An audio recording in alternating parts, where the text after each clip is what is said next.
Hello dear students, welcome back to my YouTube channel maths plus point. बच्चों, मेरा नाम शक्ति सौरभ है और आज हम लोग क्लास 12 ऑर्गेनिक केमिस्ट्री का haloalkane and haloarene chapter को डिस्कस करने जा रहे हैं। इस चैप्टर में बच्चों हम लोग एंटी मार्कोनिकॉफ रूल को डिस्कस करेंगे। एंटी मार्कोनिकॉफ रूल को हम लोग पिछले लेक्चर में डिस्कस किए थे, उसी के आगे का एक्सटेंशन है आज, जिसमें हम लोग न्यूमेरिकल्स को और बेटर वे में समझने की कोशिश करेंगे।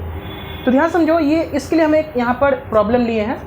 अल्कीन है, अल्कीन हमारा अनसिमेट्रिकल है। अनसिमेट्रिकल किसको बोलते हैं? यहाँ से अगर हम बॉन्ड को देखें तो इसके इस साइड जैसा कार्बन रहेगा, इधर नहीं रहेगा, ठीक है, तो इसे अनसिमेट्रिकल बोलते हैं। यहाँ से देखो, इधर कार्बन ज़्यादा है, इधर कम है, तो ऐसे अल्कीन को हम लोग अनसिमेट्रिकल अल्कीन बोलते हैं। एंटी मार्कोनिकॉफ रूल या इफेक्ट हम लोग सिर्फ और सिर्फ किस केस में ऑब्जर्व करते हैं? HBr। क्यों करते हैं इस बात को आज हम लोग डिटेल में समझेंगे। और साथ ही साथ पेरोक्साइड लेना पड़ता है, यानी कि HBr के साथ अगर हम पेरोक्साइड नहीं लिखते हैं तो फिर ये मार्कोनिकॉफ रूल को फॉलो करेगा, ठीक है। एंटी मार्कोनिकॉफ के लिए हमें पेरोक्साइड के साथ साथ HBr दोनों का कॉम्बिनेशन होना चाहिए, तभी हमारा एंटी मार्कोनिकॉफ रूल काम करता है। और इसमें होता क्या है, कार्बन कार्बन डबल बॉन्ड में एडिशन रिएक्शन, मतलब ये एंटी मार्कोनिकॉफ एक एडिशन रिएक्शन है। कैसा? तो बोलेंगे सर फ्री रेडिकल।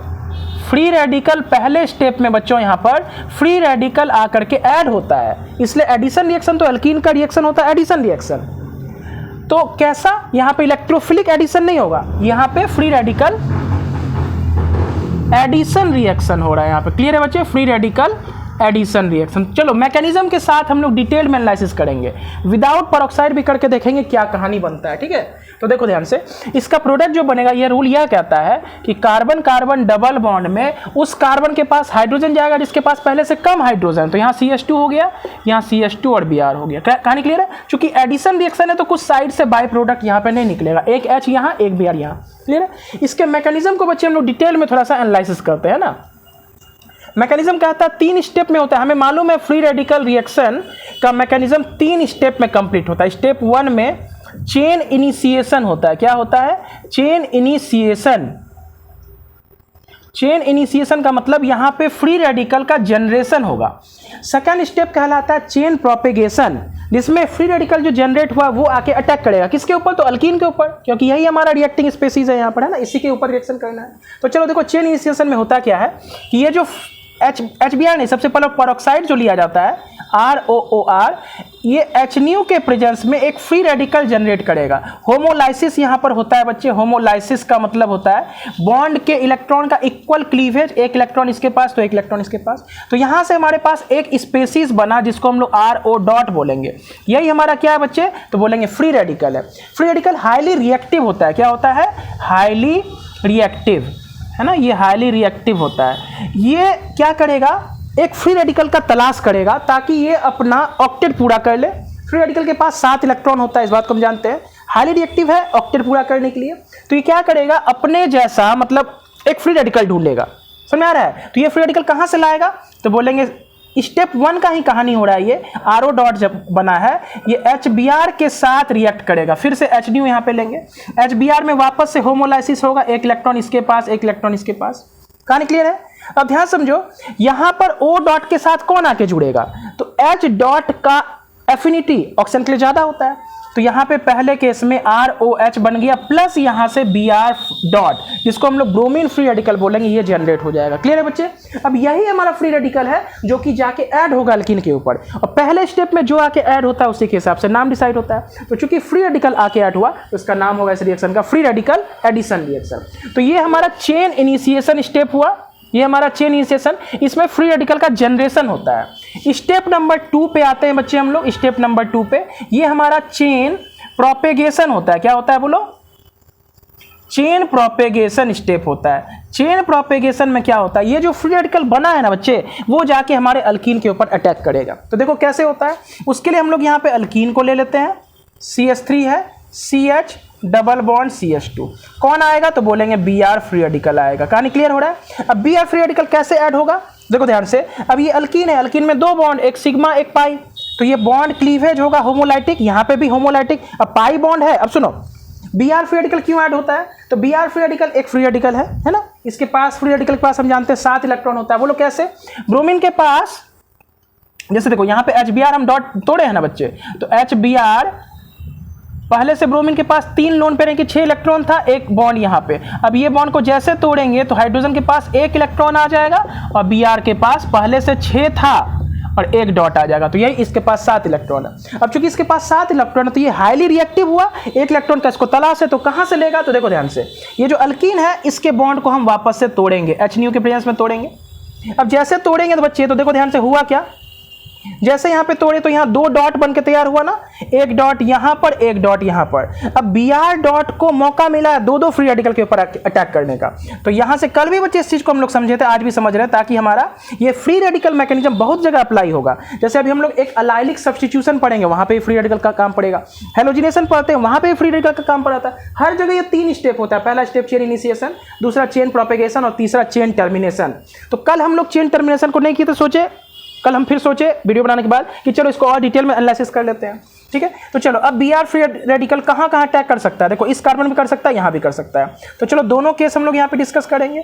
अगर Br डॉट यहां जाके जुटता है, कैसे जुटेगा तो बोलेंगे एक डॉट यहां, एक Br के पास, दोनों मिलकर बॉन्ड बना लिया, एक बॉन्ड खुल गया और यहां पे क्या हो गया, CH2 फ्री रेडिकल। बोलो क्लियर है। और दूसरा काम ये भी तो हो सकता है, CH3 CH डॉट यहां का यहां रह जाए, CH2 के साथ Br जाके जुड़ जाए। बोलो क्लियर है बच्चे, ना समझो। 2 पॉसिबिलिटी संभव था, Br डॉट अगर यहां जाके जुड़ेगा तो ये डॉट हमारा फ्री रेडिकल के फॉर्म में प्रेजेंट होगा, और Br डॉट अगर यहां पे अटैक कर देता है तो एक सिंगल बॉन्ड, एक तो खुल चुका है, एक सिंगल बॉन्ड, और यहाँ पे CH के ऊपर डॉट होगा। बोलो क्लियर है। अब ध्यान से सुनो, ये कितना डिग्री फ्री रेडिकल है, तो बोलेंगे सर ये 1 डिग्री फ्री रेडिकल है। जिस प्रकार कार्बोकैटायन होता है उसी प्रकार फ्री रेडिकल होता है। ये 1 डिग्री है तो ये कितना है, 2 डिग्री, 2 डिग्री फ्री रेडिकल। तो ज्यादा स्टेबल कौन होगा बच्चे, तो बोले हम जानते हैं 3 डिग्री ज्यादा बढ़िया 2 डिग्री से, और 2 डिग्री 1 डिग्री से। बोले क्लियर हो गया बच्चे। यहाँ पे बढ़िया से नोट करना है चीज को, एक एक चीज को बारीकी से समझना है। तो बोलेंगे ये जो फ्री रेडिकल बन चुका है, अब बोलोगे सर Br डॉट ही क्यों अटैक किया, तो देखो ध्यान से, चेन इनिशिएशन में Br डॉट जाके जनरेट होता है। क्यों, क्योंकि ये जो पेरोक्साइड जनरेट हुआ था ना, ये H फ्री रेडिकल को अपने साथ जोड़ने में ज्यादा सक्षम है ना, मतलब एफिनिटी हाइड्रोजन फ्री रेडिकल का ज्यादा है। क्योंकि अगर हाइड्रोजन फ्री रेडिकल को हम ऐड करते हैं, in the other case Br free radical को ऐड करते हैं, तो Br फ्री रेडिकल जो जाके जुड़ता है उसका एक्टिवेशन एनर्जी बढ़ जाता है। समझना, यहाँ पे 2 बात हो सकता है ना, चाहे तो ये जाके जुड़ जाए या Br डॉट जाके जुड़ जाए। तो Br डॉट को अगर जोड़ोगे तो उस स्टेप का एक्टिवेशन एनर्जी काफी ज्यादा होगा, इसलिए Br डॉट पहले स्टेप में जाके नहीं जुड़ता है। और इस रिएक्शन में जो यहाँ से Br डॉट जनरेट होता है, वही Br डॉट तो हमें जनरेट करना था, तो पेरोक्साइड आके मदद करता है Br डॉट जनरेट करने का। यानी कि यहाँ पे हमें एक फ्री रेडिकल जनरेट करना था। फ्री रेडिकल जनरेट होने के बाद 2 पॉसिबिलिटी हुआ, चाहे तो ऐसा बने या ऐसा बने। यानी कि Br डॉट मेरा पहले स्टेप में जाके अटैक करेगा, मतलब प्रोपेगेशन का यहाँ पे 2 स्टेप है, बात को समझना। पहले स्टेप में Br डॉट अटैक करेगा, अब जो फ्री रेडिकल बना, अब अगले स्टेप में H डॉट आता है। कहानी समझ में आ रहा है कि नहीं आ रहा है। पहले स्टेप में Br डॉट आया, तो Br डॉट आने के बाद एक फ्री रेडिकल जनरेट हुआ 1 डिग्री 2 डिग्री, इसमें ज्यादा बढ़िया कौन है, 2 डिग्री, यही हमको मेजर प्रोडक्ट देगा। बात समझ आ रहा है कि नहीं है। नीचे वाला ही हमें मेजर प्रोडक्ट देगा, ऊपर वाला माइनर देगा। समझ आ रहा है। इसलिए एंटी मार्कोनिकॉफ में तुम देखना ब्रोमीन लास्ट में जुड़ता है, बीच में नहीं जुड़ा। कहानी क्लियर है। तो चलो इतना नोट करो, इसके बाद हम ऊपर मिटा के यहीं पे काम को करते हैं। बात समझ में आ रही है कि नहीं आ रही बच्चे। तो बोलेंगे यहां पर जो हमारा अल्केन के ऊपर फ्री रेडिकल जनरेट हुआ है, ठीक है, ध्यान से समझो। अब वो हम अटैक करवाते हैं। ये देखो, अब ये जो चेन प्रोपेगेशन है इसमें 2 स्टेप होता है। ये स्टेप नंबर 1, इसमें भी 2 स्टेप। स्टेप नंबर 1 में ये कार्बन फ्री रेडिकल जनरेट हुआ है ना, अब इसी के ऊपर आके कौन अटैक करता है, H फ्री रेडिकल, है ना। तो देखो ध्यान से, हम बोलेंगे मेजर प्रोडक्ट यही बनेगा ना, तो इसी को उठा के हम सवाल बनाते हैं, ठीक है। तो यानी कि समझो, इसी का स्टेप नंबर 2, स्टेप 2 का स्टेप 2, यानी कि 2 स्टेप में होता है चेन प्रोपेगेशन। तो ये जो CH3 CH dot CH2 Br हमारा बना है, ये वापस किसके साथ रिएक्ट करेगा, तो बोलेंगे सर HBr के साथ। वापस से यहाँ पे होमोलाइसिस करेंगे, एक इलेक्ट्रॉन इसके ऊपर, एक इलेक्ट्रॉन इसके पास, तो डॉट डॉट हो गया, ठीक है। अब यहाँ पे कार्बन फ्री रेडिकल है, किसको पास बुलाएगा, तो H फ्री रेडिकल। देखो, हाइड्रोजन का एफिनिटी कार्बन ऑक्सीजन के लिए ज्यादा होता है on the with respect to bromine free radical. तो H फ्री रेडिकल जैसे ही यहाँ जाके जुड़ेगा बच्चे, तो क्या बना, CH3, एक H था, एक H और जुड़ा, तो CH2 और यहाँ पे क्या हो गया, Br। और बगल से क्या निकल गया, देखो ये Br पहले से था, H डॉट आ गया, बगल से क्या निकल गया, बोलेंगे सर Br फ्री रेडिकल निकल गया। बोला स्पष्ट है कहानी की नहीं है। इसी प्रकार यहाँ भी तो हो सकता था कहानी, ये 2 डिग्री को अगर हम उठाए थे, ये 2 डिग्री वाला फ्री रेडिकल उठाए थे तो ये प्रोडक्ट बना, और अगर 1 डिग्री वाला फ्री रेडिकल उठाते जो कि ये था हमारे पास, इसके ऊपर हम अगर HBr का अटैक करवाते वापस से, एक इलेक्ट्रॉन इसके पास, एक इलेक्ट्रॉन इसके पास, तो H यहां जुड़ता, तो बोलो ये क्या बनता, 2 ब्रोमोप्रोपेन बनता है ना, ऊपर क्या बना है 1 ब्रोमोप्रोपेन बना है, तो मेजर प्रोडक्ट कौन बनेगा? तो बोलेंगे इसका इंटरमीडिएट है कौन? तो बोलेंगे सर ये जो चेन प्रोपेगेशन होता है ना, इसमें जो प्रोडक्ट बनता है, इसमें जो हमारा चीज बन रहा है वही हमारा इंटरमीडिएट है। पहले स्टेप में तो बस फ्री रेडिकल जनरेट हो रहा है, इसलिए बोले इनिशिएट हो रहा है रिएक्शन, बस यहाँ पे इनिशिएशन हुआ है। मेन काम तो प्रोपेगेशन में होता है। इसमें 2 स्टेप है। पहले स्टेप में ये काम हुआ जिसमें कार्बन फ्री रेडिकल जनरेट हुआ, ब्रोमीन फ्री रेडिकल अटैक किया, और दूसरे स्टेप में ये जो कार्बन फ्री रेडिकल जनरेट हुआ था ये H फ्री रेडिकल के साथ रिएक्ट करके काम बना। और समझ आया? देखो कल भी रिएक्शन बच्चे एक बात हम बताए थे और आज फिर से बता रहे हैं, ये जो रिएक्शन है ओनली HBr के साथ लगता है ना, ऐसा क्यों? तो देखो ध्यान से, हम लोग यहाँ पे मान लो Br डॉट के बदले HBr के बदले HCl ले ले, ठीक है? तो यहाँ 2 स्टेप हो रहा है ना, स्टेप 2 में 2 स्टेप है ना, ये वाला और ये वाला, है ना? तो दोनों स्टेप, इस ये वाला और ये वाला दोनों क्या होता है? एक्सोथर्मिक होता है। बात को समझना, HBr के केस में ये फ्री रेडिकल का जनरेट होना और वापस इसका अटैक होना दोनों एक्सोथर्मिक है, और हम जानते हैं एक्सोथर्मिक रिएक्शन में हीट रिलीज होता है, तो रिएक्शन जितना ज़्यादा एक्सोथर्मिक होगा प्रोडक्ट का स्टेबिलिटी उतना अच्छा होता है। और बाकी on the other hand HX में हम कोई सा HX ले लें, HBr के बदले HCl HI, HF के साथ तो रिएक्शन करते ही नहीं है। HF लोगे या HF तो लेंगे ही नहीं, HCl या HBr के बदले HI लेंगे, तो अगर यहाँ पे Cl आके जुटेगा तो यहाँ Cl का जुटना और अगले स्टेप में यहाँ पे Cl के साथ H डॉट का जुड़ना, इसमें कोई ना कोई एक स्टेप एक्सोथर्मिक के साथ साथ एंडोथर्मिक भी हो सकता है, हो जाता है। समझ आ रहा है? केवल HBr के साथ दोनों स्टेप यहाँ पर एक्सोथर्मिक होता है, तो इस बात को हम लोग नोट करके लिख लेंगे। In case of HBr both the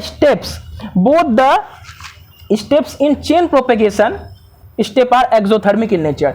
only in case of HBr, केवल HBr के साथ ये वाला मतलब फ्री रेडिकल का जनरेट होना और H डॉट का आके अटैक करना, इसमें दोनों स्टेप एक्सोथर्मिक होता है, इसलिए बोलेंगे ये रिएक्शन HBr के साथ सबसे बेस्ट परफॉर्मेंस शो करता है। HCl के साथ लोगे तो चाहे तो यहाँ पे एंडोथर्मिक हो जाएगा या यहाँ पे एंडोथर्मिक हो जाएगा। एंडोथर्मिक का मतलब हमको बाहर से एनर्जी डालना पड़ रहा है, तो एंडोथर्मिक में क्या हुआ, एनर्जी तो हम चलो बाहर से दे दिए, HNu यूज कर रहे हैं तो चलो HNu तो हमारा फोटोन का एनर्जी हम बाहर से दे देंगे, लेकिन जो प्रोडक्ट बनेगा ना उसका एनर्जी ज्यादा होगा, क्योंकि हम लोग जानते हैं एक्सोथर्मिक रिएक्शन में क्या होता है, रिएक्टेंट से प्रोडक्ट का एनर्जी काफी, ये रिएक्टेंट है और ये प्रोडक्ट है, प्रोडक्ट का एनर्जी रिएक्टेंट से काफी कम होता है, इसका मतलब इसमें हीट रिलीज हुआ है, इसका मतलब प्रोडक्ट ज्यादा स्टेबल बनता है। ऑन द अदर हैंड अगर मेरा रिएक्शन एंडोथर्मिक हो तो ये अगर रिएक्टेंट है तो ये प्रोडक्ट है, बात में आ रहा है? तो प्रोडक्ट का एनर्जी रिएक्टेंट से काफी ज्यादा है, इसका मतलब हीट गेन किया है, इसका मतलब ये प्रोडक्ट हमारा इसके रेस्पेक्ट में अनस्टेबल होगा। बोलो बात समझ में आ रहा है कि नहीं आ रहा है? और ये हमारा स्टेबल होगा। बात आई समझ में बच्चे क्या हो रहा है? इसलिए हम चाहते हैं कि रिएक्शन जितना ज्यादा एक्सोथर्मिक हो उतना ज्यादा हीट रिलीज होगा। पास में आया? तो बोलेंगे प्रोपेगेशन ही मेरा मेन स्टेप होता है। इनिशिएशन में तो कोई बात नहीं, बस फ्री रेडिकल को जनरेट करवाते हैं। प्रोपेगेशन में 2 स्टेप होता है, एक बार Br डॉट का अटैक करना पहले स्टेप में, और फिर Br डॉट बनने के बाद जो कार्बन फ्री रेडिकल बन रहा है इसके ऊपर H डॉट का अटैक करना। तो ये दोनों स्टेप अगर एक्सोथर्मिक हो जाता है तो रिएक्शन बहुत अच्छा, क्लियर है? वही HI और HCl के साथ नहीं हो पाता, इसलिए हम लोग केवल HBr का यूज यहाँ पे करते हैं। बोलो क्लियर हो गया बच्चे? तो ये हमारा कौन सा प्रोडक्ट बनेगा? मेजर। क्यों मेजर बनेगा और ये माइनर क्यों बनेगा? क्योंकि इस प्रोडक्ट में हम देख रहे हैं जो इसका इंटरमीडिएट बन रहा है 1 डिग्री 2 डिग्री, ये फ्री रेडिकल मेरा बढ़िया फ्री रेडिकल था, और ये वाला जो प्रोडक्ट बनने के लिए ध्यान से सुन लो, ये वाला बनने के लिए हमारा जो फ्री रेडिकल बन रहा था वो 1 डिग्री बन रहा था, इसलिए प्रोडक्ट हमारा माइनर बनेगा। कहानी क्लियर हो गया? तो step 1 chain initiation, step 2 chain propagation हो गया। अब स्टेप 3 के ऊपर आते हैं, इसमें हम लोग क्या पढ़ेंगे बोलो बच्चों? Chain termination step. Chain termination में क्या होता है देख लो। चेन टर्मिनेशन में जितना भी फ्री रेडिकल बना था बच्चे वो आपस में रिएक्ट करता है और मल्टीपल टाइप्स का प्रोडक्ट बनाता है। तो हालांकि चेन टर्मिनेशन का उतना ज़्यादा यूज़ नहीं था, कल वाले लेक्चर में हम बोले थे, लेकिन हम चाहते हैं कि हर चीज़ को बता दिया जाए, डिस्कस कर दिया जाए, तो चीज़ हमारा ज़्यादा बेटर रहता है ना। तो चलो इसलिए आज हम लोग चेन टर्मिनेशन को भी यहाँ पे डिस्कस कर लेते हैं। इसके बाद और एक न्यूमेरिकल लेंगे, उसमें हम लोग मार्कोनिकॉफ के साथ साथ एंटी मार्कोनिकॉफ दोनों को लगा के देखेंगे कि दोनों में अंतर क्या हो रहा है, ठीक है? तो चलो लास्ट में आते हैं स्टेप नंबर 3, इसको हम बोलेंगे chain termination step. Chain termination का मतलब होता है कि एंडिंग, चेन का मतलब रिएक्शन का एंडिंग होना। तो देखो ध्यान से हमारे पास कौन कौन फ्री रेडिकल जनरेट हुआ था, तो बोलेंगे सर Br डॉट जनरेट हुआ था, हो सकता था वो Br डॉट के साथ कंबाइन करके Br2 बना देता है। बोलो क्लियर है? चलो हो सकता है ये भी तो एक प्रकार का फ्री रेडिकल जनरेट हुआ था हमारा प्रोपेगेशन स्टेप में, ये मान लो Br डॉट के साथ रिएक्ट कर जाए। टर्मिनेशन का मतलब ये होता है जितना भी प्रकार का फ्री रेडिकल जनरेट हुआ था सब आपस में कंबाइन करेगा। हो सकता है ये खुद के साथ कंबाइन कर जाए, ये दूसरे के साथ कंबाइन कर जाए, तो दूसरे के साथ कंबाइन करेगा तो दूसरे टाइप का प्रोडक्ट बनेगा। तो ये देखो विसिनल डाइहाइलाइड, इसको क्या बोलते हैं? विसिनल। जेमिनल का मतलब होता है सेम कार्बन पर, और विसिनल का मतलब होता है अलग अलग कार्बन पे। विसिनल डाइहाइलाइड यहाँ पे बन रहा है, ठीक। या ऐसा भी तो हो सकता है ये जो बना है खुद के साथ कंबाइन कर ले, देखो ध्यान से, CH3 CH डॉट, चलो इसको हम घुमा कैसे लिख देते हैं, ये दूसरे फ्री रेडिकल के साथ कंबाइन कर जाए खुद वाला, एक ही टाइप का, होमो टाइप का। ऐसा भी तो कर सकता है ये दोनों खुद में रिएक्ट कर जाए। हुआ क्या, Br डॉट भी बना था, वो खुद के साथ कर गया, Br डॉट इसके साथ कर दिया, या ये खुद के साथ कंबाइन कर जाएगा, तो एक डॉट यहाँ एक डॉट यहाँ, दोनों मिलकर क्या कर लेगा, एक बॉन्ड बना लेगा। बोलो क्लियर है बच्चे बात? तो CH3 CH CH2 Br, ये कंबाइन करेगा CH CH3 CH2 और यहाँ पर Br। बोलो क्लियर है? तो इस टाइप का हमारा काम खत्म हुआ। तो देखो ध्यान से, चेन टर्मिनेशन फाइनली जाके हमारा रिएक्शन को एंड करता है, इसमें विसिनल डाइहाइलाइड भी बन जाता है। या देखो यहाँ पे इस टाइप का भी डाइहाइलाइड वाला कंपाउंड बन जाएगा, ये इसको ना तो जेमिनल बोलेंगे ना ही विसिनल बोलेंगे, लेकिन इस टाइप का ही बनता है, और Br2 भी बन जाएगा। तो बात समझ में आएगी एंटी मार्कोनिक फॉर्म में हम कर क्यों रहे हैं, क्यों ये वाला मेजर। देखो बच्चे को ये समझ में नहीं आता है कि सर ये मेजर काहे बना, ये काहे नहीं बना। 2 ब्रोमोप्रोपेन तो हमेशा, लेकिन यहाँ पे ना कार्बोकैटायन नहीं बन रहा है, फ्री रेडिकल बन रहा है। और पहले स्टेप में जब हम देखे थे कि Br डॉट जाके अटैक जहाँ करता है उसके पास 2 चॉइस, तो अटैक करने के बाद जो कार्बन पे फ्री रेडिकल आता है वो हमारा इंटरमीडिएट है। ध्यान से ना, कार्बन पे जो फ्री रेडिकल आ रहा है वो हमारा इंटरमीडिएट है। तो कार्बन पे जो फ्री रेडिकल आ रहा है वो फ्री रेडिकल जितना बढ़िया उतना बढ़िया प्रोडक्ट, इसलिए ये हमारा मेजर और नीचे वाला माइनर बना था। बोलो क्लियर है ना? हाँ, ये वाला हमारा माइनर प्रोडक्ट बना था। स्पष्ट है बच्चों? चलो नोट करो, हम लोग नेक्स्ट क्वेश्चन के ऊपर आ रहे हैं, इससे अच्छा क्वेश्चन लेंगे और उसमें हम लोग मार्कोनिकॉफ और एंटी मार्कोनिकॉफ दोनों को डिस्कस करेंगे। कहानी क्लियर है?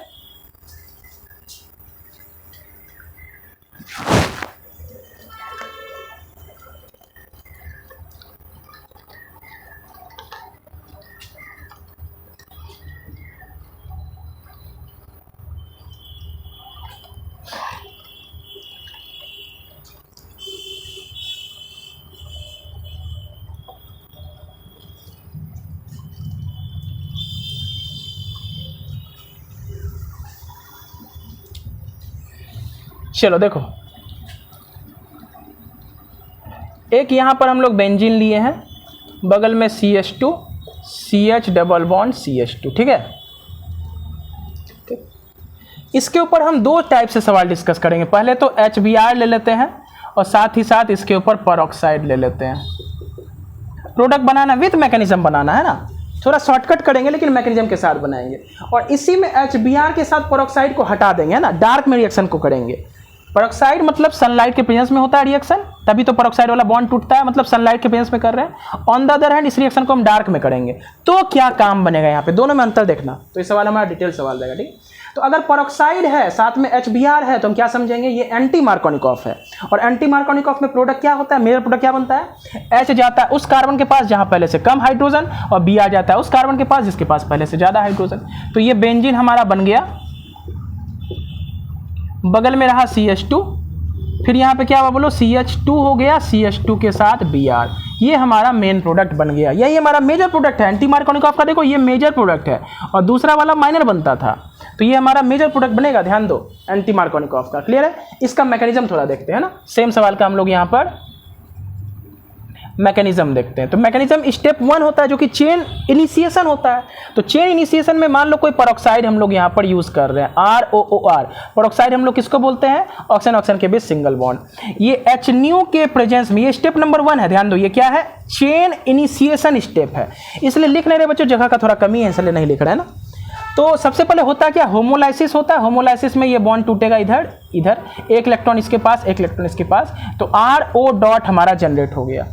ये स्टेप 1 में हुआ। ये काम किस में हुआ बोलो, स्टेप 1, जिसको हम लोग चेन इनिशिएशन बोलते हैं। यहां पे चेन इनिशिएट कर रहा है, बस एक फ्री रेडिकल का शुरुआत हुआ है, ठीक है।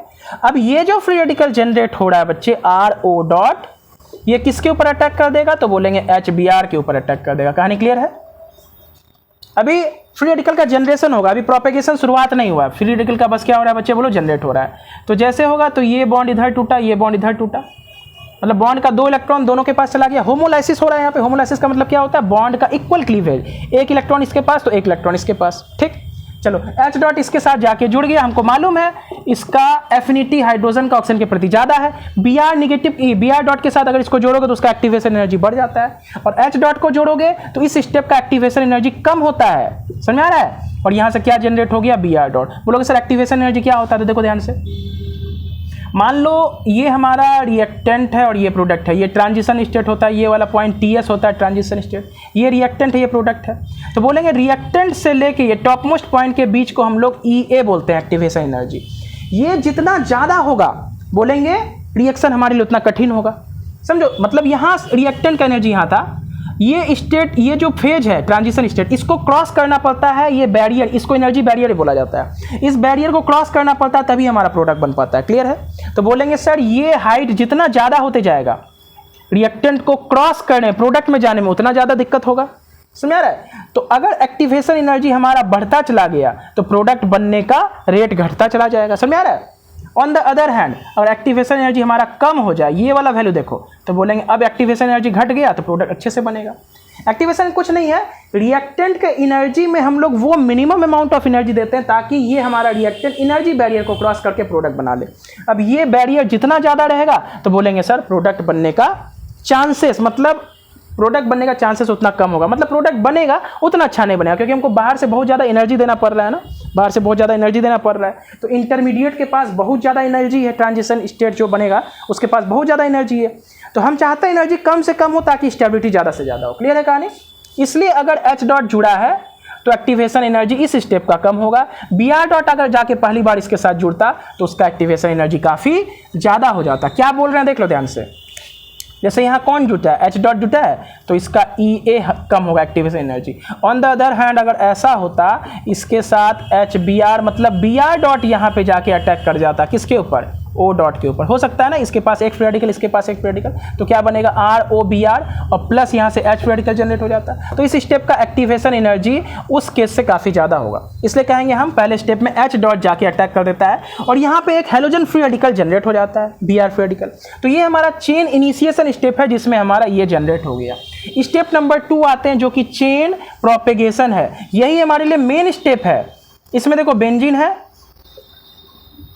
यहाँ पे CH2, यहाँ पे CH डबल बॉन्ड CH2, कौन आएगा अटैक करने के लिए? तो बोलेंगे सर Br डॉट आएगा। ठीक, होमोलाइसिस करेंगे HNU के प्रेजेंस में, यहाँ अल्कीन के पास पाई बॉन्ड है, एक इलेक्ट्रॉन इसके पास, एक इलेक्ट्रॉन इसके पास। ठीक, चलो अब Br डॉट कहाँ अटैक करेगा ध्यान समझो। तो Br डॉट उस कार्बन के पास जाएगा, दो चांसेस है ना, देखो Br डॉट को दो चांसेस है, हर बार इस चीज़ को बच्चे हम नहीं बनाएंगे। इसको पीएच लिख देते हैं, बेंजीन को क्या लिख देते हैं? फिनाइल, पीएच, तो हमारा जगह बचेगा यहाँ पे। हो सकता है Br डॉट लास्ट वाले कार्बन के पास जाए तो इसके पास एक डॉट बच जाएगा और यहाँ CH2 Br हो जाएगा। हो सकता है ना, देखो ये CH2 डॉट Br डॉट के साथ कंबाइन कर लिया, या ऐसा भी तो हो सकता है यहाँ CH2 Br डॉट इस वाले कार्बन के साथ कंबाइन करके यहाँ Br बना दे और यहाँ पे CH3 बना दे। तो अब चेक करो, सॉरी CH3 नहीं, यहाँ पे CH2 डॉट। अब चेक करो, ये चेन प्रोपेगेशन का ये पहला स्टेप हुआ जिसमें दो प्रकार का फ्री रेडिकल बन रहा है। ये 2 डिग्री फ्री रेडिकल बना ना, बोलो ये 2 डिग्री फ्री रेडिकल, और नीचे वाला 1 डिग्री फ्री रेडिकल। बोलो बना कि नहीं बना? अब तुम ही बोलो, अटैक पहले कौन किया है? Bromine free radical. Free radical add हुआ है, फ्री रेडिकल इस रिएक्शन में ऐड हुआ है, इसका मतलब ये एडिशन हुआ, लेकिन कौन सा? Free radical addition reaction. तो ऐड करने के बाद जो तैयार हो रहा है इसी को तो इंटरमीडिएट बोलते हैं। मतलब ये हमारा क्या है? इंटरमीडिएट है सर, ये हमारा इंटरमीडिएट है। इंटरमीडिएट जितना अच्छा प्रोडक्ट उतना बढ़िया। बात समझ में आ रहा है? इस वाले फ्री रेडिकल का एक्टिवेशन एनर्जी ज़्यादा होगा, इसका एक्टिवेशन एनर्जी कम होगा, क्योंकि ज़्यादा बढ़िया स्टेबल इंटरमीडिएट बन रहा है। क्लियर है? अब इसके ऊपर कौन आएगा? तो इसके बाद वाले स्टेप में ये स्टेप 2 का ये पहला पॉइंट हुआ। अब स्टेप 2 का ये दूसरा पॉइंट, ये जो हमारा बना है ना pH, CH2 dot CH2 Br, ये किसके साथ कंबाइन कर जाएगा बच्चे? तो बोलेंगे HBr के साथ कंबाइन हो जाएगा। तो इसको हम मिटाते हैं यहाँ पे ना, इसको मिटाते हैं तो यहीं पे मेरा काम बन जाएगा। अब ये किसके साथ अटैक करेगा? तो बोलेंगे सर HBr के साथ। फिर से H न्यू लेंगे यहाँ पर, इस बॉन्ड का 2 इलेक्ट्रॉन है, एक हाइड्रोजन के पास, एक Br के पास। H फ्री रेडिकल जाके CH2 फ्री रेडिकल के साथ जुड़ जाएगा, तो क्या बना? CH2 और यहाँ पर फिर से ये वाला उठाए थे ना, CH2 में CH डॉट था, इसके साथ H फ्री रेडिकल जुड़ा, CH2 हो गया, फिर बगल में CH2 और यहाँ पे क्या हो गया Br। तो यही बच्चे हमारा मेजर प्रोडक्ट बना, ये वाला माइनर बनेगा। बात समझ में आ रहा है, ये वाला माइनर बनेगा। इसलिए देखो एंटी मार्कोनिकॉफ में हमेशा ब्रोमीन किधर जाके जुड़ता है, वैसे कार्बन पे जहाँ पे ज़्यादा हाइड्रोजन होता है। हाइड्रोजन कहाँ जुड़ता है, जिसके पास पहले से कम हाइड्रोजन होता है। तो अगर ये मैकेनिज्म को तुम समझ पा रहे हो तो बोलेंगे चीज़ हमारे लिए आसान हो जाएगा, चीज़ को समझना है ना। तो ये फाइनल हुआ। अगला इसी का ये वाला बनाओगे तो उसमें माइनर प्रोडक्ट बनेगा। और लास्ट में क्या होगा, चेन टर्मिनेशन। चेन टर्मिनेशन हम बता चुके थे बच्चे क्या होगा, जो Br डॉट बनता है वो Br डॉट के साथ कंबाइन करके Br2 बना देगा। Br डॉट हो सकता है इसके साथ कंबाइन कर ले, इसके साथ कंबाइन कर ले ये वाला, तो यहाँ पे मल्टीपल टाइप्स का प्रोडक्ट विसिनल डाइहैलाइड बन जाएगा। और हो सकता है ये वाला इसके साथ खुद के साथ कंबाइन कर जाए, ये वाला खुद के साथ कंबाइन कर जाए। तो जब लास्ट में जो जो फ्री रेडिकल बचता है वो खुद के साथ रिएक्ट करके रिएक्शन को एंड कर देता है, उसी को बोलते हैं चेन टर्मिनेशन, जो कि इस बार करने की आवश्यकता नहीं है, बस हमें ये समझना है कि प्रोडक्ट कहाँ पे जाता है। चलो यहाँ पे एक बात और समझ में हमें आना चाहिए कि सर यहाँ पे एक फ्री रेडिकल जनरेट हुआ है 2 डिग्री, क्या इसको उठा के हम यहाँ नहीं कर सकते हैं? अगर यहाँ कर देंगे तो वो बेंजीन के साथ किस में चला जाएगा, रेजोनेंस में चला जाएगा। देखो यहाँ पे एक्चुअली है क्या बच्चे, तो बोलेंगे यहाँ पर हमारा एक बेंजीन है, यहाँ पे क्या है बोलो, एक बेंजीन है। अगर फ्री रेडिकल यहाँ चला गया किसी तरह से फॉर एग्जाम्पल, और ये H वहाँ चला गया तो यहाँ CH2 हो जाएगा। तो अब ये फ्री रेडिकल देखो रेजोनेंस में चला जाएगा, हो सकता है ना। लेकिन बोलेंगे ऐसा करते नहीं है। क्यों नहीं करते हैं? क्योंकि फ्री रेडिकल हमारा शिफ्टिंग नहीं करता है। जिस प्रकार कार्बोकेटायन शिफ्ट होता है ना, फ्री रेडिकल रीअरेंज नहीं करता है। इसलिए मार्कोनिकॉफ में एंटी मार्कोनिकॉफ में रीअरेंजमेंट का कोई केस नहीं आता है। तो चीज़ हमारे लिए आसान है, बस समझना क्या, देखो तुमको कुछ नहीं समझना है, बस ऐसे भी इस सवाल को हम समझ सकते थे कि Br डॉट एक बस किसी तरह में जनरेट करना है। पहले स्टेप में Br डॉट अटैक करेगा अल्कीन के ऊपर, तो यहाँ 2 केस संभव होता है। वैसा फ्री रेडिकल बनाओ, कार्बन फ्री रेडिकल जो ज़्यादा स्टेबल हो, है ना, तो वही हमारा मेजर प्रोडक्ट देगा। तो ये मेजर बनेगा और इसके ऊपर अगर अटैक करेगा तो 2 ब्रोमो वाला का हम बनाना, तो ये माइनर हो जाएगा। बोला स्पष्ट है बच्चे? तो बोलेंगे यही हमारा इसका मैकेनिज्म था। अब इसी क्वेश्चन देखो बच्चे करेंगे क्या कि HBr भी रहने देंगे, यही रहने देंगे, यहाँ से पेरोक्साइड और HNu हटा देंगे, CCl4 डाल देंगे, या डार्क भी लिख सकते हैं। HNu का मतलब सनलाइट, सनलाइट के प्रेजेंस में हमारा फ्री रेडिकल मैकेनिज्म होता है। सनलाइट हटा देंगे, पेरोक्साइड हटा देंगे, डार्क लिख देंगे या CCl4 लिख देंगे, तो क्या काम बनता है उस चीज़ को हम यहाँ पे समझने की कोशिश करेंगे। ठीक है, चलो अगले बार फिर एक क्वेश्चन को यहीं पे हम लेंगे, उसमें इतना तामझाम नहीं करेंगे, शॉर्ट वे में बताएंगे दोनों चीज़ कि विदाउट पेरोक्साइड और पेरोक्साइड क्या काम होता है। ठीक है, और ध्यान रखना ये रिएक्शन सिर्फ और सिर्फ HBr के साथ होता है। बोलोगे सर ऐसा क्यों, HBr के साथ ही क्यों होता है? तो फिर से हम बता देते हैं एक बार कि यहाँ पे देखो स्टेप 2 था ना, जिसको हम लोग चेन प्रोपेगेशन बोलते थे। इसमें एक फ्री रेडिकल यहाँ जनरेट हो रहा है और इस फ्री रेडिकल के ऊपर H फ्री रेडिकल यहाँ पे अटैक करता है। यहाँ से क्या निकलता है, H फ्री रेडिकल, और यहाँ से Br डॉट हमारा बाहर हो जाता है। यही जो Br डॉट बनता है चेन टर्मिनेशन में कंबाइन करता है। तो बोलेंगे ये स्टेप्स चेन प्रोपेगेशन का सेकंड स्टेप और फर्स्ट स्टेप दोनों क्या है, एक्सोथर्मिक है। क्या है, एक्सोथर्मिक। इस बात को तभी हम नहीं लिखे थे, अभी लिख लेते हैं ना, नोट करके लिख लेते हैं कि अगर हमारा रिएक्शन एक्सोथर्मिक हो जाए तो उसमें हीट एनर्जी रिलीज होता है, तो हमारा प्रोडक्ट ज़्यादा बेटर बनता है। तो HBr के केस में ही दोनों स्टेप, यहाँ पे प्रोपेगेशन में 2 स्टेप है, दोनों एक्सोथर्मिक है। On the other hand HCl या HI के केस में दोनों एक्सोथर्मिक नहीं होता है। तो बोलोगे सर कैसे समझ में आता है? तो इसका डाटा अवेलेबल होता है कि इस फ्री रेडिकल यहाँ पे जो बॉन्ड ब्रेक हो रहा है Br का या HBr का, उसमें कितना एनर्जी रिलीज हो रहा है, इसमें हमको कितना एनर्जी डालना पड़ रहा है, सबका कैलकुलेशन करोगे तो पता चलेगा हीट नेट डेल्टा H हमारा निगेटिव आ रहा है कि पॉजिटिव आ रहा है। तो वहाँ से हम समझ पाते हैं कि हमारा रिएक्शन एक्सोथर्मिक है या एंडोथर्मिक है। बॉन्ड एनर्जी का कैलकुलेशन है, सब डाटा दिया रहता है, सबको ऐड कर लो, देख लो एनर्जी रिलीज हो रहा है या गेन हो रहा है। अगर गेन हो रहा है तो इसका मतलब एंडोथर्मिक, रिलीज हो रहा है तो एक्सोथर्मिक। तो Br के केस में, HBr केस में दोनों स्टेप हमारा एक्सोथर्मिक होता है। क्लियर है? इस बात को नोट करके थोड़ी देर में हम लोग लिख लेते हैं यहाँ पे। बोलो क्लियर है? चलो टर्मिनेशन खुद से करोगे जैसे पिछले बार हम लोग किए थे इसमें। ठीक है, चलो एक बात और यहाँ पे जो हम बोले उसको लिख लेते हैं। Anti Markovnikov reaction is possible only with HBr in case of peroxide. तो नोट करके इस बात को लिख लेते हैं,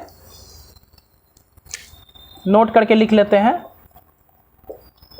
anti Markovnikov's rule is valid, या anti Markovnikov rule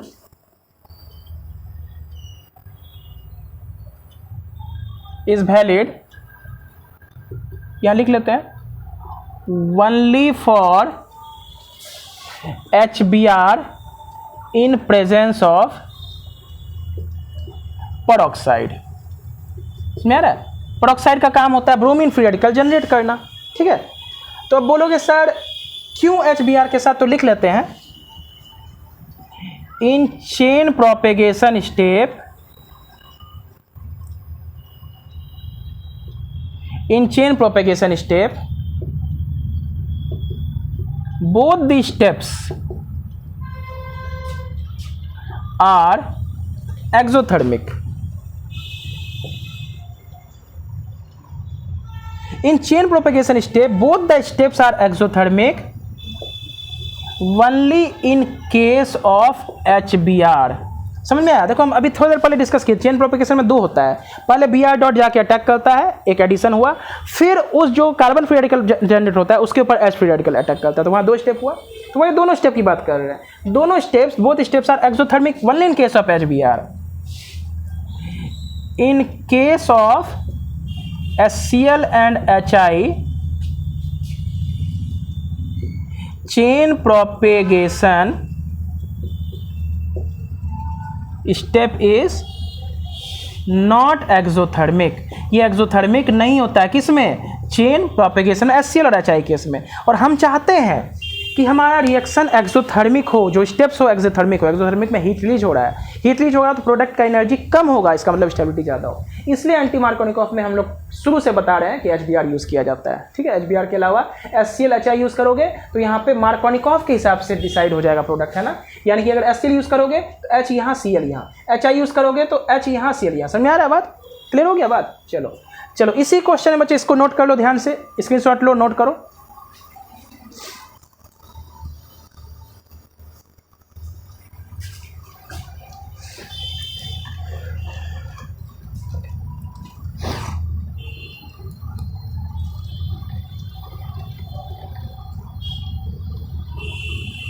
same question रहेगा बच्चे मेरा।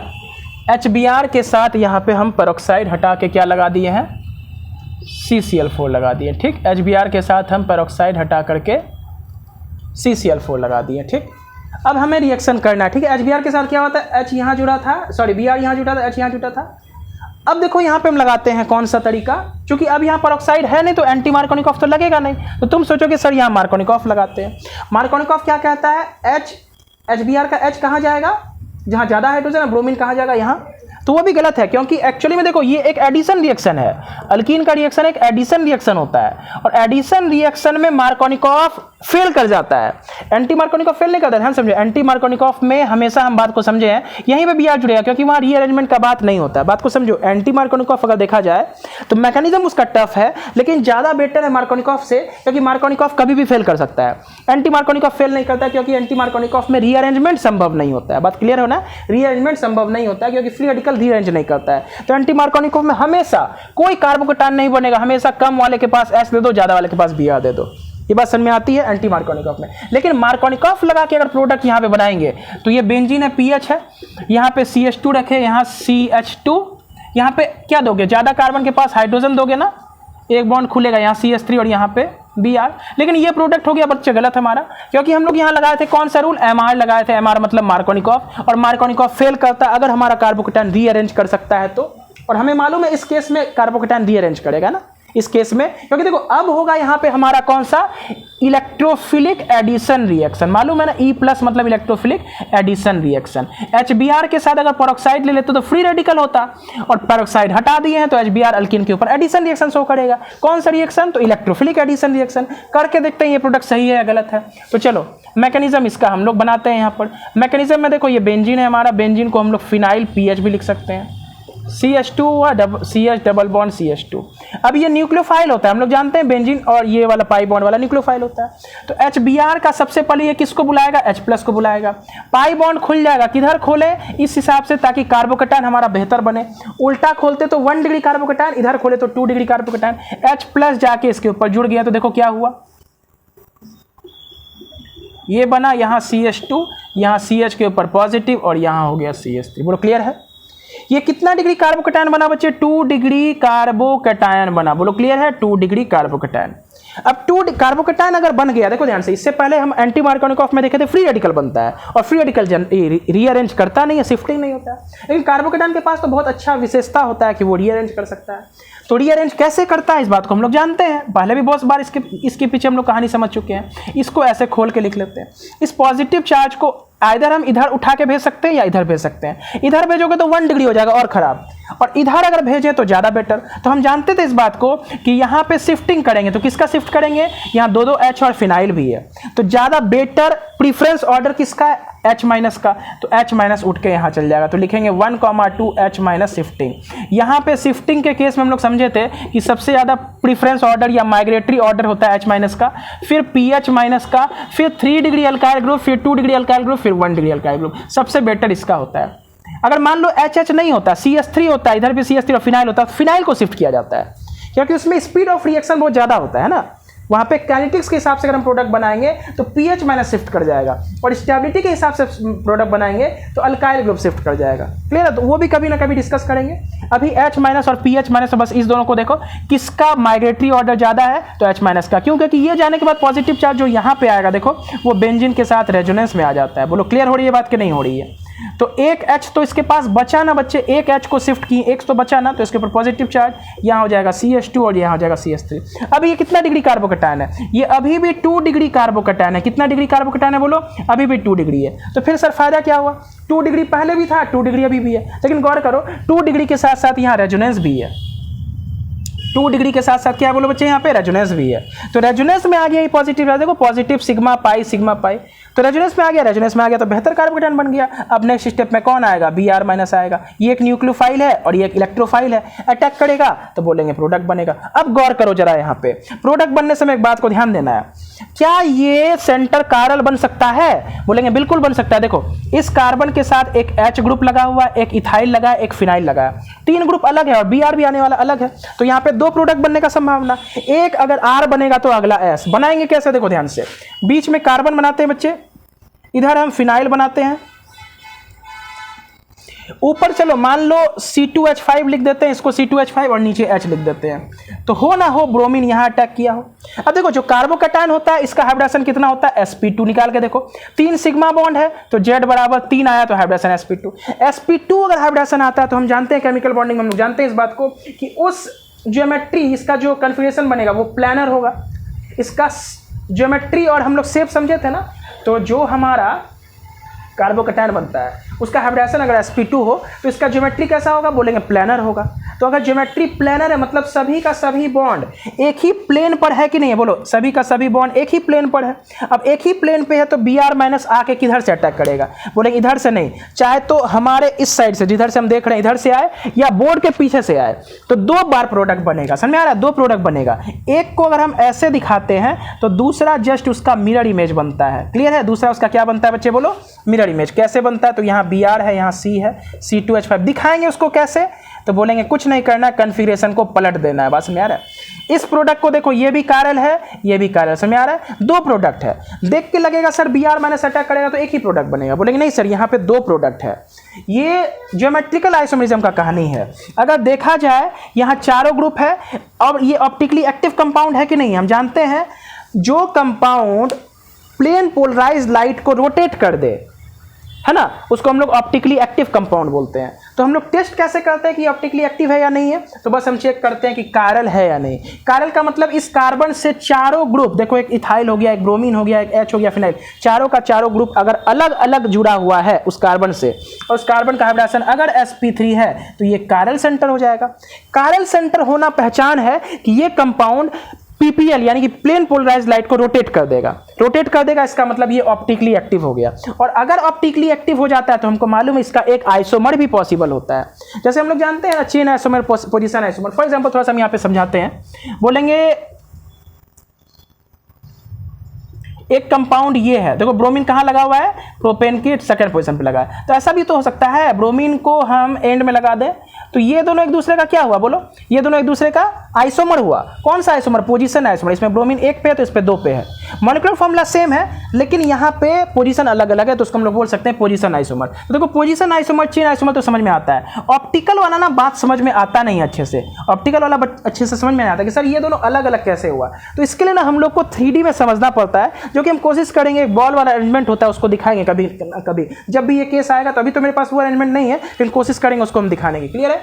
तो बोलेंगे देखो बच्चे ध्यान समझना, बोलेंगे ये कायरल हुआ, ये भी कायरल हुआ, ये भी ऑप्टिकली एक्टिव हुआ, ये भी ऑप्टिकली एक्टिव हुआ, तो ये दोनों एक सेम नहीं है। अगर ये लाइट को इधर रोटेट करेगा तो ये लाइट को इधर रोटेट करेगा, और दोनों चूंकि देखो ग्रुप तो सेम है ना, तो मान लो ये 10 डिग्री से क्लॉकवाइज रोटेट करेगा तो ये -10 डिग्री से इधर रोटेट करेगा, मतलब ये 10 डिग्री से क्लॉकवाइज तो एंटी क्लॉकवाइज -10 डिग्री से। ये भी ऑप्टिकली एक्टिव, ये भी ऑप्टिकली एक्टिव, ये दोनों अलग अलग कंपाउंड है। इसका मतलब ये दोनों एक दूसरे का आइसोमर हुआ, और इसको क्या बोलेंगे? ऑप्टिकल आइसोमर बोलेंगे। बड़ा क्लियर है? और ध्यान दिया जाए कि ये दोनों एक दूसरे का मिरर इमेज भी है ना। देखो ब्रोमीन इधर तो ब्रोमीन इधर, मिरर इमेज भी है, और नॉन सुपर इंपोजिबल है। इसको उठा के इसके ऊपर रखोगे तो फिनाइल के ऊपर आ जाएगा ब्रोमीन, और इस ब्रोमीन के ऊपर आ जाएगा फिनाइल। इसका मतलब ये नॉन सुपर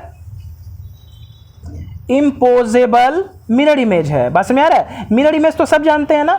नॉन सुपर इंपोजेबल का मतलब क्या होता है? बोलेंगे सर देखो ध्यान से, बोलेंगे जैसे फॉर एग्जांपल ये मेरा हाथ है, अब देखो यहाँ बीच में अगर मिरर रखा रहेगा तो ये दोनों एक दूसरे का मिरर इमेज है ना, इसको उठा के इसके ऊपर रखना है। अगर पूरी उंगली सब एक दूसरे के ऊपर आ जाए तो उसको बोलेंगे सुपर इंपोजिबल। फॉर एग्जांपल मान लो ऐसे छप जाता है तो सुपर इंपोजिबल होता है। लेकिन बोलो ये दोनों मिरर इमेज है, इसके ऊपर जाके रखेंगे सुपर इंपोजिबल होगा? बोलेंगे नहीं, नॉन सुपर इंपोजिबल होगा। तो अगर नॉन सुपर इंपोजिबल मिरर इमेज एक दूसरे का होता है तो इसी दोनों ऑप्टिकल आइसोमर के पेयर को हम लोग बोलते हैं इनांसोमर। यानी कि ये दोनों पेयर है, एक दूसरे का जोड़ा है, इसी को बोलेंगे हम लोग क्या? इनांसियोमर। क्या बोलते हैं?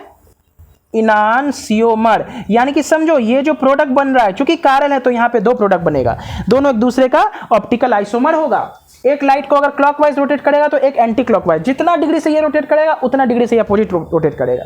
चलो अब इसका भी मान लो हम 100 ml लिक्विड सॉल्यूशन ले लेते हैं, इसका भी 100 ml ले लेते हैं, दोनों को एक कंटेनर में मिला देते हैं। अब उसके अंदर से पीपीएल को पास करते हैं, तो बोलो नेट रोटेशन कितना होगा लाइट का? समझना, ये अगर इंडिविजुअल कंपाउंड है तो ये लाइट को रोटेट कर देगा, इसके पास क्षमता है लाइट को रोटेट करने का, इसका मतलब ये ऑप्टिकली एक्टिव है। ये भी रोटेट कर देगा, ये भी ऑप्टिकली एक्टिव है, लेकिन चूंकि एक दूसरे का मिरर इमेज है तो ये इधर रोटेट करेगा तो ये उसका उल्टा रोटेट करेगा। क्लियर है? यानी कि दोनों एक दूसरे को क्या कर सकता है? कैंसिल कर सकता है। तो अगर दोनों को हम एक ही बर्तन में डाल दें, एक ही कंटेनर में डाल दें और लाइट को पास करेंगे तो ये दोनों कंपाउंड क्या करेगा? एक अगर क्लॉकवाइज रोटेट करेगा तो वही उस स्टैंड पे एंटी क्लॉकवाइज रोटेट करेगा, तो नेट रोटेशन कितना हो गया लाइट का? 0। तो निकलने वाला लाइट हमारा कैसा प्रतीत होगा कि वो 0 डिग्री पे डेविएट हुआ है, जैसा लाइट आया था वैसा निकल गया। इसका मतलब नो डेविएशन हमको दिखेगा लाइट के पाथ में। समझ आ रहा है? इसका मतलब लाइट रोटेट नहीं हुआ है, ऐसा हमें प्रतीत होगा, लेकिन अंदर अंदर वो चीज हो चुका है। इसका मतलब ये दोनों एक दूसरे को एक्सटर्नली कंपनसेट करके नेट रोटेशन लाइट का 0 कर दिया। इसका मतलब इस मिक्सचर को देखा जाए तो वो ऑप्टिकली इनएक्टिव बन गया है, क्योंकि ये जितना रोटेट करेगा वही इतना रोटेट करेगा, तो नेट रोटेशन कितना हुआ? लाइट का 0। और नेट रोटेशन अगर लाइट का 0 होता है इसका मतलब कंपाउंड हमारा ऑप्टिकली इनएक्टिव होता है। सॉरी, नेट रोटेशन अगर 0 होगा लाइट का तो कंपाउंड हमारा ऑप्टिकली इनएक्टिव होगा। इसका मतलब इसका मिक्सचर ऑप्टिकली इनएक्टिव हुआ। और ऐसे मिक्सचर को दोनों को अगर मिला देंगे तो हम लोग क्या बोलते हैं? रैसिमिक मिक्सचर बोलते हैं। क्या बोलते हैं? रैसिमिक मिक्सचर। तो ध्यान से समझो, रैसिमिक मिक्सचर कब तैयार होता है? जब दो प्रोडक्ट बनेगा। तो SN1 जब पढ़ेंगे वहां भी हम लोग समझेंगे, वहां भी रैसिमिक मिक्सचर तैयार होता है। तो यहाँ कार्बोकैटायन बना है, दो प्रोडक्ट बना है, यहाँ भी रैसिमिक मिक्सचर तैयार होगा। लोग क्लियर है? एक अगर इन्वर्सन है तो दूसरा रिटेंशन होगा। बात समझ में आ रहा है? एक अगर इन्वर्सन है तो दूसरा रिटेंशन होगा। ये SN1 में हम लोग और डिटेल में डिस्कस करेंगे। तो दोनों बात समझ में आई बच्चे? यहाँ पे देखो कैसे रीअरेंजमेंट हुआ है, और एंटी मार्कोनिकॉफ में कोई रीअरेंजमेंट का संभावना नहीं था। चलो बच्चे इसको नोट करो ध्यानपूर्वक, है ना। चलो एक क्वेश्चन बच्चे हम लोग और लेंगे, उसको थोड़ा स्पीड में करेंगे ना, उसको थोड़ा स्पीड में करेंगे। वहाँ पे दोनों बात को हम लोग समझने की कोशिश करेंगे कि विदाउट पेरोक्साइड क्या काम बनेगा और पेरोक्साइड के साथ क्या काम बनेगा। और कल का जो प्रीवियस लेक्चर था हमारा एंटी मार्कोनिकॉफ के ऊपर बच्चे, वहाँ हम लोग डिस्कस कर चुके थे कि एंटी मार्कोनिकॉफ अगर HI के प्रेजेंस में कराएं या HCl के प्रेजेंस में कराएं तो वहाँ दोनों केस में पेरोक्साइड लो चाहे नहीं लो, दोनों केस में हमारा मार्कोनिकॉफ रूल के हिसाब से ही एडिशन होता है। ये एक एडिशन रिएक्शन है एल्कीन का, है ना, लेकिन फ्री रेडिकल है। कहानी क्लियर है? चलो नेक्स्ट सवाल यहाँ पे बच्चे हम करने जा रहे हैं। देखो ध्यान से क्या ले रहे हैं। इस बार उतना डिटेल में नहीं जाएंगे, बस हम बोलते जाएंगे चीज को, आपको समझते जाना है।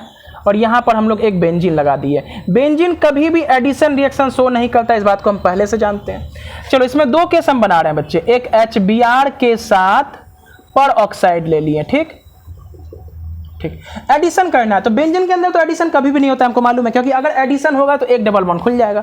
डबल बॉन्ड खुलने से इसका एरोमेटिसिटी खत्म हो गया, ये एरोमेटिक कंपाउंड है बेंजीन, समझ आ रहा है, इसलिए इसमें हम लोग एडिशन नहीं करेंगे। तो एडिशन जब भी होगा यहाँ पे होगा। HBr के साथ पेरोक्साइड है, इसका मतलब एंटी मार्कोनिकॉफ रूल लगेगा, इस बात को हम जानते हैं। तो एंटी मार्कोनिकॉफ क्या कहता है, चेक करो दोनों में ज्यादा हाइड्रोजन कहाँ पे है, यहाँ पे या यहाँ पे, बोलो दोनों में बच्चे हमारा ज्यादा हाइड्रोजन कहाँ है, तो बोलेंगे यहाँ पे एक हाइड्रोजन है और यहाँ पे हाइड्रोजन नहीं है। तो एंटी मार्कोनिकॉफ क्या कहता है, कार्बन कार्बन डबल बॉन्ड के उस कार्बन के पास हाइड्रोजन लेके जाओ जहां पहले से कम हाइड्रोजन है। बात समझ आ रहा है कि नहीं आ रहा है? मार्कोनिकॉफ क्या कहता था, कार्बन कार्बन डबल बॉन्ड के उस कार्बन के पास हाइड्रोजन लेके जाओ जहां पहले से ज्यादा हाइड्रोजन है, ठीक है। तो अगर इसका हम प्रोडक्ट बनाना चाहें तो डायरेक्ट देखो डबल बॉन्ड यहां से खुल जाएगा, एक CH3 है तो रहेगा, पहले से एक एस्था रहेगा, एक फिनाइल है ये भी रहेगा, क्लियर है। HBr का H कहाँ आएगा, Br कहाँ आएगा, तो सिंपल सा बात। इसमें कोई रीअरेंजमेंट होता है जी, बिल्कुल नहीं होता है, फ्री रेडिकल में रीअरेंजमेंट होगा नहीं। तो बोलेंगे यहाँ एक भी हाइड्रोजन नहीं है, तो जहां कम हाइड्रोजन होता है वहीं पे हाइड्रोजन आके जुड़ता है, और जहां ज्यादा हाइड्रोजन होता है पहले से उसके पास ब्रोमीन आके जुड़ता है। ये बात मालूम है ना, बात को समझो। मैग्नीशियम भी करके देख लेते हैं, ठीक है। तो बोलेंगे जहां देखो मार्कोनिकॉफ सीधा सा कहा था कहानी, जहां पे ज्यादा हाइड्रोजन है वहां पे H लेके जाओ और कम वाले के पास हेलोजन एटम। एंटी मार्कोनिकॉफ उल्टा कहा, जहां कम हाइड्रोजन है वहीं पे हाइड्रोजन को लेके जाओ। तो देखो यहाँ पे कम हाइड्रोजन है क्योंकि ये कार्बन चारों बॉन्ड बना चुका था, हाइड्रोजन नहीं था, तो यहीं पे हाइड्रोजन चला गया इस HBr का, और कम हाइड्रोजन वाले के पास ब्रोमीन चला गया। बड़ो क्लियर है। अब इस चीज को मैकेनिज्म से देखेंगे ना तो 100% क्लैरिटी मिलेगा हमें। यहाँ पे सर रीअरेंजमेंट काहे नहीं हुआ, समझ में आ रहा है। तो चलो मैकेनिज्म देखते हैं। तो मैकेनिज्म उतना डिटेल में हम लोग नहीं देखेंगे ना, मैकेनिज्म उतना डिटेल में नहीं देखेंगे, स्टेप 1 स्टेप 2 स्टेप, बस हम बोलते जाएंगे तुम समझते जाना। तो बोलेंगे सर सबसे पहले स्टेप में क्या आया होगा, यहाँ से Br डॉट जनरेट हुआ होगा, बोलो हुआ होगा कि नहीं। पहले स्टेप में यहाँ से Br डॉट जनरेट होता है। Br डॉट का काम क्या है बोलो बच्चे, Br डॉट का काम है अल्कीन को ढूंढना, क्योंकि Br डॉट एक इलेक्ट्रॉन डेफिशिएंट है। क्या है बोलो, इलेक्ट्रॉन डेफिशिएंट है। डेफिशिएंट का मतलब इसके पास इलेक्ट्रॉन की कमी है, इसके पास 7 इलेक्ट्रॉन है। तो ये इलेक्ट्रॉन ढूंढेगा, तो इलेक्ट्रॉन इसको ज्यादा कहाँ मिलेगा, जहां पाई बॉन्ड हो। तो बोलेंगे यहाँ पे तो एडिशन होता नहीं है, तो इसके पास लास्ट एक ऑप्शन है यहीं पे जाना, ठीक है। तो चलो यहाँ पे क्या हम लोग सीखे हैं ना, ये जो पाई बॉन्ड होता है इसका एक इलेक्ट्रॉन यहाँ और एक इलेक्ट्रॉन इस कार्बन के पास, बोलो जाता है कि नहीं जाता है। चलो ठीक, अब ध्यान सुनना, इस बॉन्ड का एक इलेक्ट्रॉन, देखो ये बॉन्ड हम तोड़ रहे हैं, क्या लिखे समझ में आना, ध्यान से सुनो। ये जो पाई बॉन्ड है उसका एक इलेक्ट्रॉन इस कार्बन के पास भेजे हैं और एक इलेक्ट्रॉन इस कार्बन के पास भेजे, ठीक। अब यहाँ पे Br डॉट आएगा, क्या आएगा बोलो बच्चे, Br डॉट आएगा। Br डॉट जो आएगा वो कहाँ अटैक करेगा, इसके पास 2 संभावना है, देखते जाओ, इसके पास 2 संभावना है। ये 2-3 बार आप अगर बनाएंगे तो चीज समझ में आएगा। यहाँ पे CH3 और यहाँ पे हम PH लगा देते हैं, बार बार बेंजीन नहीं बनाएंगे, इसको PH लिख दिए।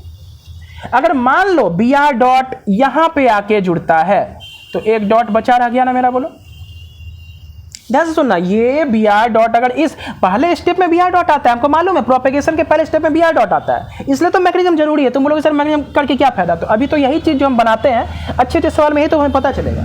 तो बोलेंगे Br डॉट कहाँ आएगा, बोलेंगे सर यहाँ भी आ सकता है, यहाँ भी आ सकता है। तो अगर Br डॉट यहाँ पे आएगा तो एक कार्बन फ्री रेडिकल जनरेट हो गया। ऑन द अदर हैंड अगर Br डॉट इस वाले कार्बन पे आता है,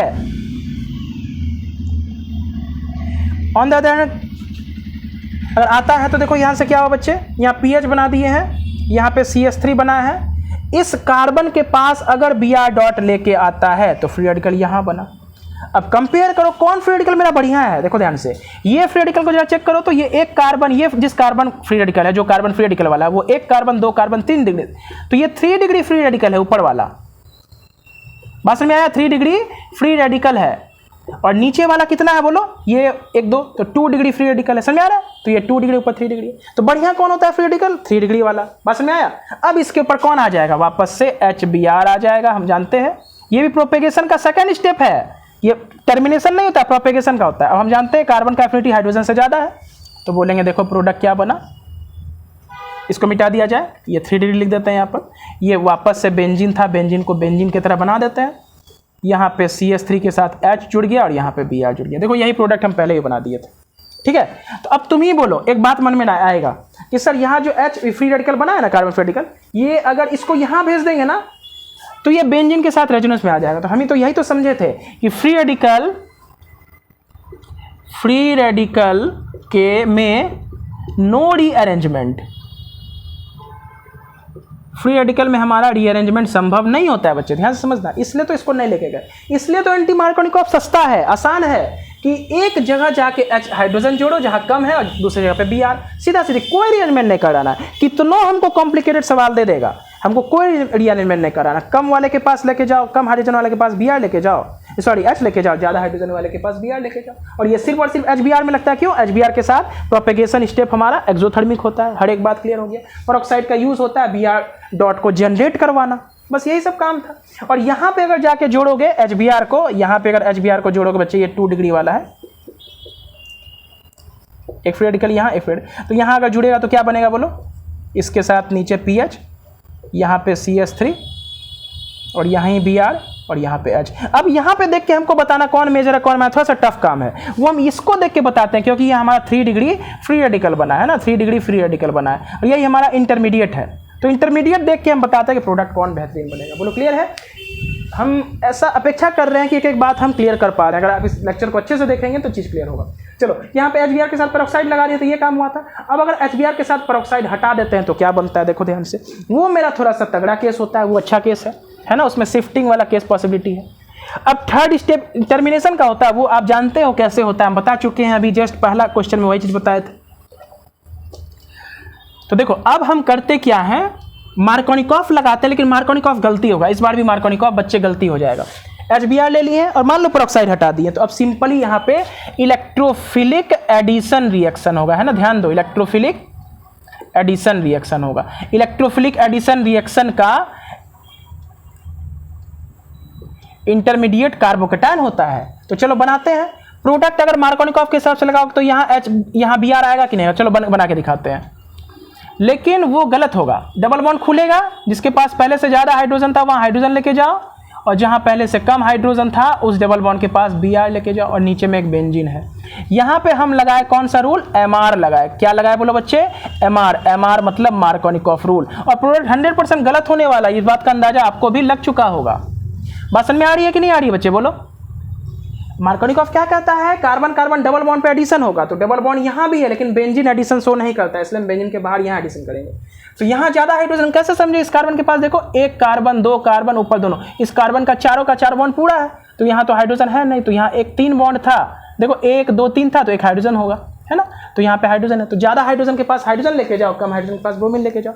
ये Mr कहता है मार्कोनिकॉफ रूल। क्या ये सही है? तो तुमको अंदाजा लग सकता है कि ये सवाल गलत है हमारा, ये जो बना है गलत है। क्यों? क्योंकि देखो ध्यान से, मैकेनिज्म करो, मैकेनिज्म में सबसे पहले चूंकि इलेक्ट्रोफिलिक एडिशन है बच्चे, तो इलेक्ट्रोफिलिक एडिशन में हम लोग जानते हैं कि सबसे पहले कौन आता है, H+ आता है। क्यों? क्योंकि एक न्यूक्लियोफाइल है। पाई बॉन्ड को खोलो, किधर खोलेंगे, पाई बॉन्ड को अगर इधर खोलेंगे तो यहाँ पॉजिटिव आएगा और ये कार्बोकेटायन 3 डिग्री बनेगा, और अगर नीचे खोलेंगे तो यहाँ पॉजिटिव आएगा, ये 2 डिग्री बनेगा। तो हम जानते हैं कार्बोकेटायन, हम मेरा फर्ज है कि पहले स्टेप में कार्बोकेटायन बढ़िया बनाओ। तो जैसे बना दोगे, अब ये पाई बॉन्ड खुल चुका है, यहाँ पे H जुड़ गया, यहाँ पे CH3 के साथ एक पॉजिटिव चार्ज जुड़ गया, और यहाँ नीचे बेंजीन है। अब नेक्स्ट स्टेप में हम क्या किए होंगे, Br- को लाके जोड़ दिए होंगे, जो कि प्रोडक्ट बन गया होगा। लेकिन जरा गौर करो, ये कितना डिग्री कार्बोकेटायन है, बोलेंगे सर 3 डिग्री कार्बोकेटायन है। पिछले बार एंटी मार्कोनिकॉफ में 3 डिग्री फ्री रेडिकल बना था, तो ये कार्बोकेटायन है। और कार्बोकेटायन के पास एक बहुत अच्छा विशेषता होता है रीअरेंज करने का। तो देखो इस कार्बोकेटायन को उठा के यहाँ अगर ले जाएंगे तब तो 2 डिग्री बनेगा, हाइड्रोजन को यहाँ करेंगे, और इस कार्बोकेटायन को अगर हम यहाँ पे लेके चले जाएं, यहाँ पे, तो देखो फायदा क्या होगा, उसके लिए हमको हाइड्रोजन को उठा के यहाँ लेके जाना पड़ेगा। इसको लिखेंगे सर 1,2 H- शिफ्टिंग। तो क्या होगा काम, देखते जाओ बच्चे। बोलेंगे यहाँ CH3 था, यहाँ हाइड्रोजन चला जाएगा तो यहाँ का पॉजिटिव खत्म, यहाँ पे H जुड़ जाएगा मेरा, और ये पॉजिटिव चार्ज उठ के नीचे वाले कार्बन पे आ जाएगा। अब ये पॉजिटिव चार्ज क्या 3 डिग्री नहीं है, पहले भी 3 डिग्री था, अभी भी 3 डिग्री कार्बोकेटायन है, बोलो है ना, 3 डिग्री कार्बोकेटायन अभी भी है, लेकिन साथ ही साथ ये रेजोनेंस में भी है, 3 डिग्री प्लस रेजोनेंस भी है। तो बोलो बेटर कार्बोकेटायन बना कि नहीं बना, यही तो इलेक्ट्रोफिलिक एडिशन का काम है। समझ में आ रहा है कि नहीं आ रहा? अब नेक्स्ट स्टेप पे कौन आ जाएगा, Br-, जगह कम है, हम यहीं पे दिखाते हैं। तो प्रोडक्ट क्या बनेगा, देखो ध्यान से, ये तो खत्म हो जाएगा, तुमको खुद पता चल गया कि जो प्रोडक्ट हम बनाए थे वो गलत था। यहाँ पे CH3 था, इसके नीचे क्या था बोलो बच्चे, बेंजीन था, एक्चुअली में Br यहाँ पे जुड़ेगा। बोलो क्लियर है, ये हमारा फाइनल मेजर प्रोडक्ट बनेगा, और वो जो तुम बनाए थे वो माइनर बनेगा। एग्जाम में अगर ये मेजर लिखा और ये बनाओ तो गलती है, क्योंकि ये माइनर प्रोडक्ट है, कुछ नहीं भी कहता है तो मेरा फर्ज होता है मेजर प्रोडक्ट बनाना। समझ आ रहा है? तो ये प्रोडक्ट बनेगा। तो देखो मार्कोनिकॉफ और एंटी मार्कोनिकॉफ में क्या डिफरेंस है। मतलब अगर मार्कोनिकॉफ के हिसाब से तुम बना रहे हो तो रीअरेंजमेंट संभव है तो कर देंगे, इलेक्ट्रोफिलिक एडिशन रिएक्शन होता है, और फ्री रेडिकल वाले में कोई रीअरेंजमेंट नहीं होता है, इसलिए ये प्रोडक्ट हमारा बनेगा जब HBr को विदाउट पेरोक्साइड लिखोगे और HBr को peroxide in presence of sunlight या HNO लिखोगे तो हमारा वहाँ पे एंटी मार्कोवनकॉफ के हिसाब से प्रोडक्ट बनेगा। तो आई होप बच्चों आज के लेक्चर में हम बहुत कुछ बताने की कोशिश किए होंगे और आप समझने की भी कोशिश किए होंगे। तो आज के लिए बस इतना ही हम लोग समाप्त करते हैं। कल के लेक्चर में हम लोग इसी के आगे नेक्स्ट टॉपिक के साथ उपस्थित होंगे। तो धन्यवाद बच्चों।